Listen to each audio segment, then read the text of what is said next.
स्त्री पुरुष अतिथियों का बड़ा सम्मान करते थे। एक दिन एक अतिथि ऐसे आए कि जाने का नाम ही नहीं ले। अब जब 4-5 दिन हो गए तो पत्नी ने कहा कि ये तो जा ही नहीं रही। पति का और अतिथि की सेवा कर लो, अच्छा खिलाओ, कोई क्यों जाएगा। उनका तुम ही कुछ युक्ति बनाओ, बताओ कि ये कैसे जाए। अब युक्ति बताओ तो स्त्रियों का दिमाग बड़ा तेज चलता है ऐसे मामलों में। तो उन्होंने कहा युक्ति तो है। बोले क्या युक्ति है। बोले अपन लड़ाई कर लो आपस में।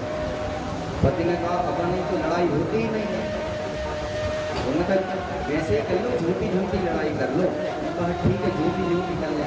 बोले अपन लड़ाई करो तो अपनी आप अतिथि बन जाए। अब जिस घर में लड़ाई हो रही हो तो कोई रुकेगा, भाग ही जाएगा। पति पत्नी आपस में लड़ने लगे। लड़ते लड़ते पत्नी ने कहा हाँ तुम मुझे को लड़ती हो, सब मेरी ही गलती है, जाओ मैं भी आज खाना नहीं बनाऊंगी। मेहमान सुन रहे थे। मेहमान ने कहा जब इनको ही नहीं मिल रहा तो अपन को क्या मिलेगा। तो मेहमान ने भी अपना बैग उठाया, उनको लड़का छोड़ा और वहां से बाहर चले गए। अब पत्नी रो रही थी, पति चिल्ला रहा था।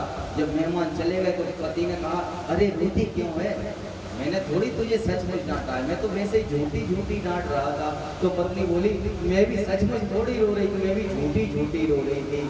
तो मेहमान ज्यादा समझदार थे, गए नहीं थे दीवार के पीछे थे, बाहर आ गए। कहले हम भी गए नहीं, हम भी झूठे झूठे गए थे। बोलो उन्होंने कहा हम भी झूठे झूठे गए थे। तो कभी कभी युक्ति से काम होता है।